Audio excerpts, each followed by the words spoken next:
Yo, what's up guys? I'm Moral Reaper, and today I have a bit of a different video. Usually my content is gaming involved, but I think this will be the first video that I don't have gameplay on in the background or anything. Um, I just wanted to do a recap of UFC 317. I'm gonna have a separate channel for this eventually, but for now I'm just doing it right here.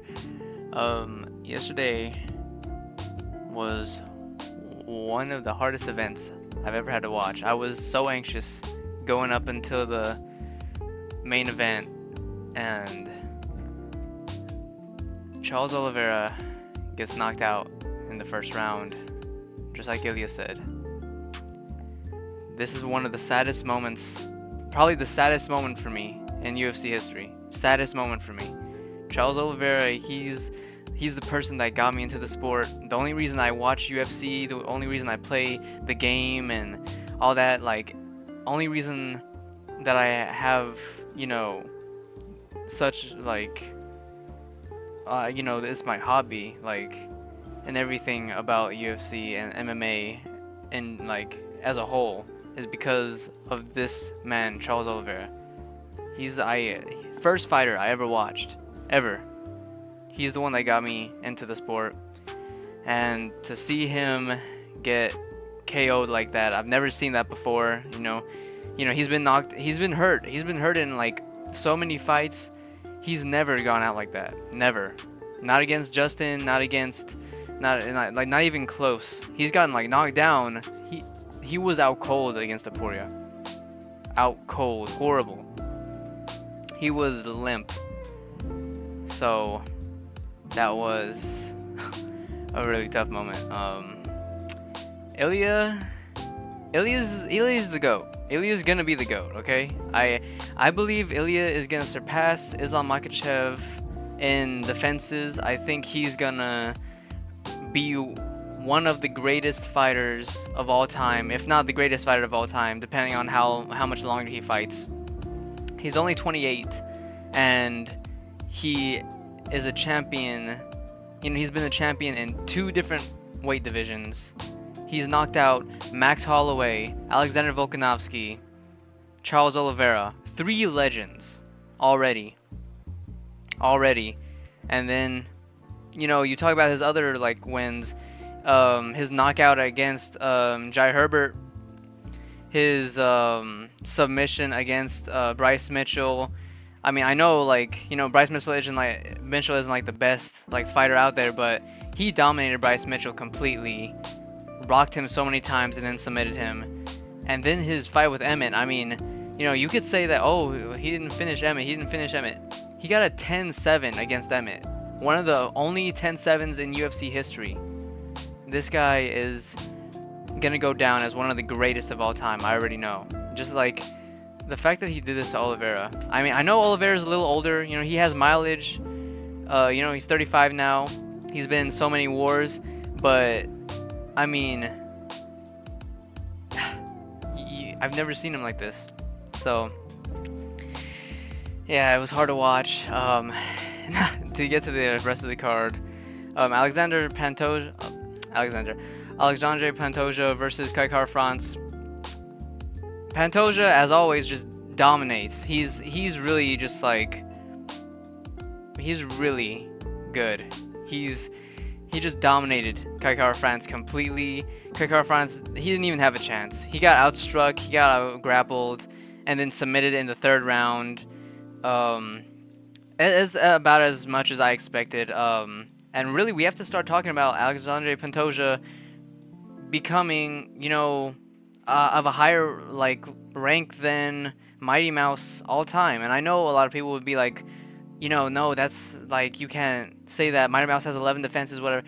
11 defenses back then. I mean, it's harder to get defenses now in the new age where there's better fighters. You look at the resumes. I guarantee you cannot name over 2 people that Mighty Mouse fought that actually have names in the UFC, that actually have name value, that he beat. You look at Alexandre Pantoja, he has fights that he's won over Brennan Royval, right? Brandon Royval, Brandon Moreno, Kai Kara France now. With the win over, let's see, he has won over Steve Ursig. I know Steve has been doing like not too well, but I mean he's still like hanging in there with like the likes of like Brandon Moreno, you know. So, you know, Alexandre Pantoja, you look at his resume, it's like clear as day that he has the better competition. I think one more title defense, and I would put him over DJ. You know, at some point it's about quality over quantity, you know, and the way that is going, I feel like he's gonna beat, you know, basically anyone that he faces next, except okay, hold on, except let's go into the next fight. Joshua Van, my goat. I was rooting for him so hard in this fight. I like Brandon Royval. He's a good fighter. I like him. But Joshua Van, I've been rooting for this guy since his first fight in the UFC, and this was an amazing fight. Fight of the year. It was back and forth, so much volume, and just pure striking. I'm surprised there was no grappling. I really thought Brandon Royval was gonna try to take him down, try to like do, you know, submit him, take him to the ground, tire him out like that. But it was straight striking at Joshua Van. Third round, knocks him down, almost finishes him. It's a back and forth. Like Brandon Royval throws hits 80 strikes in the second round. It was crazy. But Joshua Van, I am rooting for him against Alexandre Pantoja.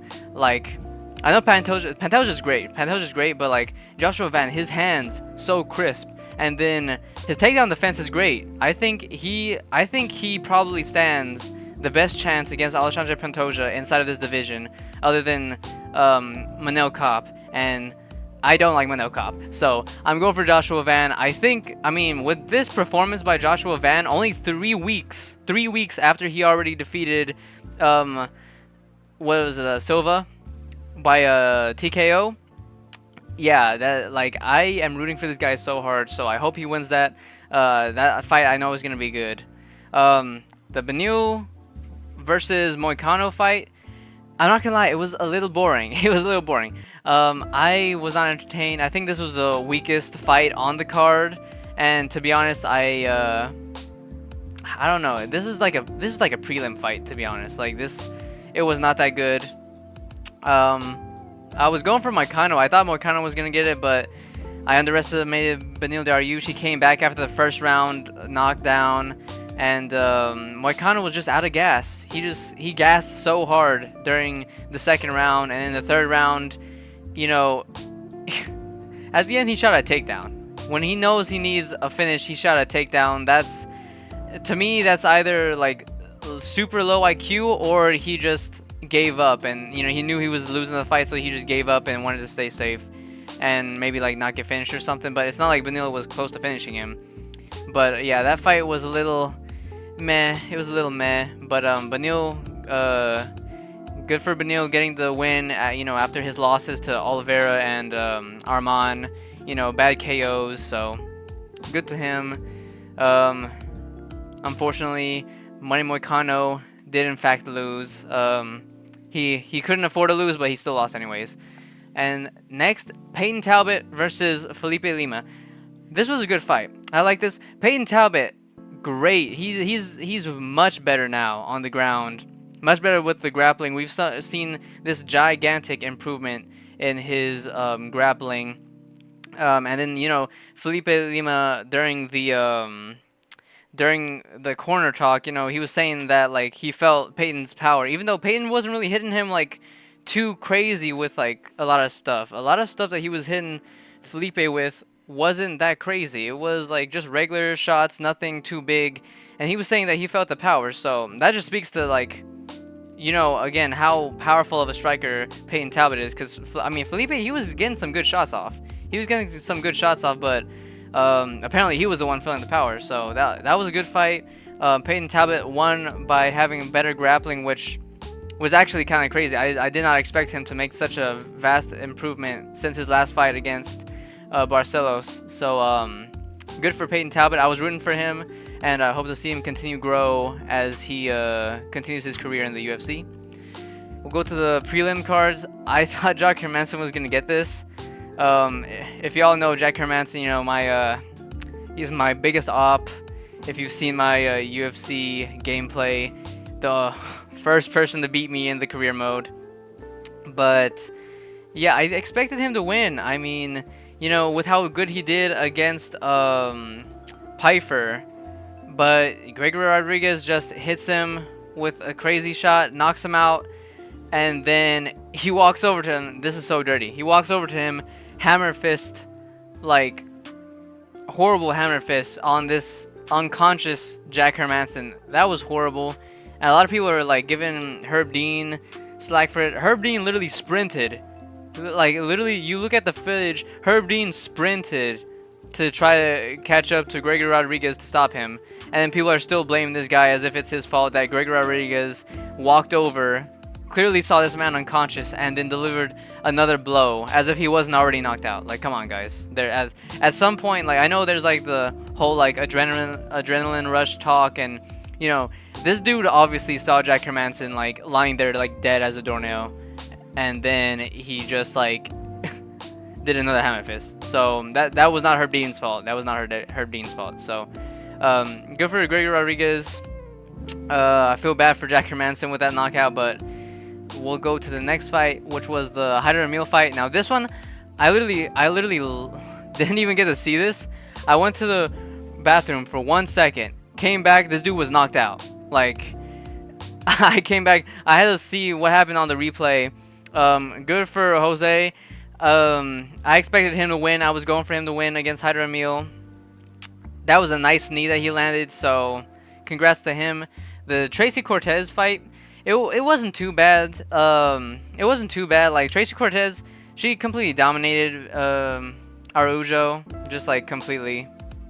Like all 3 rounds, the grappling was heavily on her side, and because of that, I think Araujo was afraid to strike to her full capacity, and Tracy Cortez just outstruck her, I'm pretty sure, on the numbers. Let me see if, yeah, completely. Look at the strike differential. Oh my goodness.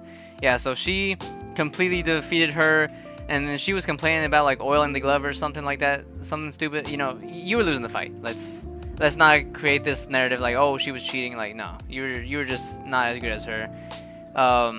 But it wasn't a bad fight. It was an okay fight, just a regular average fight. Terrence McKinney, I don't know. I expected Borshev to like, I don't know, like knock McKinney out, because Terrence McKinney is like a hit or miss type of fighter. But dang, the way he came out and just automatically submitted Borshev, like, man, Terrence, I mean, he could go on a mini run right here. Like, look at this. Barely, like, 1 of 2, 2 of 2. That was all, and then, boom, submission. I think Terrence McKinney, you know, with this performance, he should fight very soon again. You know, he took no damage. It was an easy win for him. I think he should take another fight soon and just try to, you know, he's still young. He's still young. He should just try to get another fight happening really soon and see if he can continue his win streak. Now, the early prelims were pretty. Oh my goodness, the heavyweight fight. I'll talk about that in a little bit. But Nico Price loses by submission against Jacoby Smith, the highest betting differential in history. It's like, I did not expect that. When I heard that, I was like, what? That was crazy. Because even over like when what's the dude's name? The wrestler guy. Man, I'm forgetting his name. He just lost to RDR. You know, I'll insert his image and name here, because I can't. I'm blanking on his name right now. Lost all hype, but not actually. I think he's an okay prospect, but people are overhyping him so much though. But yeah, Jacoby Smith, highest differential, like higher than any fight that Hamzat has had, higher than any fight period, which was kind of insane. I mean, I really didn't expect that. And you know, I thought he was going to get the first round TKO, but Nico Price was able to survive. He hit him with a few good shots, but ultimately in the second round, when things slowed a bit, he got out grappled and submitted. So Good on Jacoby Smith keeping that O, and I guess we'll see where where his career goes from here. He did pretty good in the fight. I don't think it was like a fraud check or anything. You know, you can't really get fraud checked if you dominate the first round and then submit the person in the second round. I mean, that's not really how that works. But heavyweight fight. Alvin Hines. Alvin Hines, so tough, so tough. This dude, first of all, he has way better cardio than Denise. Like, he was actually like, he was just pushing through. He's just tough. Maybe he doesn't have better cardio. Maybe he's just tough. This dude, he ate so many shots and he just kept pushing forward and pushing forward, stepping on the gas, stepping on the gas. Look at these. Look, he threw 260 strikes, total strikes, 260 compared to 182. And this guy was the fresher fighter in round 3. Isn't that crazy? This dude threw 260 strikes compared to 182, and he was the fresher fighter. And he took more damage than Denise, and he was still the fresher fighter. Isn't that crazy? This dude, I love this fight. I hope they get him back in the UFC. I hope they get him like someone lower, you know, build his resume up a little bit, because this guy, he's so tough with that. And he was hitting Denise a little bit, you know. Yeah, he had less landed, but again, just like the pace, like chasing Denise down, like he has potential. He has potential. So I hope to see him again. But yeah, this was my recap. All in all, I'm very happy for Van. You know, the two fights that I paid attention to the most, or like the two that I wanted to see the most. You know, Van and Oliveira. Van won. So glad he won, but breaks my heart that Oliveira lost. Yeah, but I guess I will see y'all in the next video, which will of course be gaming. Again, I'm gonna get a separate YouTube channel soon, just to talk about UFC events, because I love UFC. I love talking about UFC, so might as well just create a channel and talk about it on there with other people that, you know, might like to talk about it.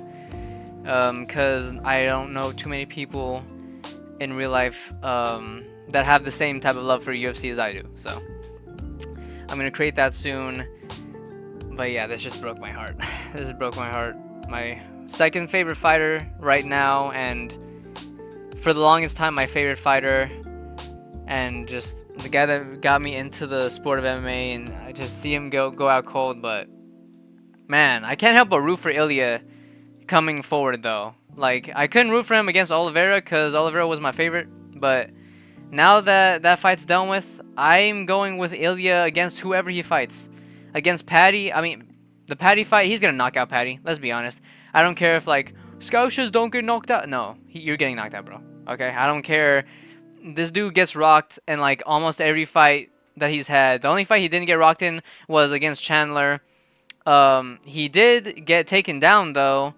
And then, you know, that makes me think like, yo, if he gets taken down by Chandler, what about Ilia Topuria, who was able to reverse a takedown from Charles Oliveira? And Charles Oliveira comfortably out-wrestled Michael Chandler, which I know you can't do MMA math, but I don't know. I'm just saying, like, Ilia Topuria, I think, you know, from what we've seen, he's a pretty good grappler.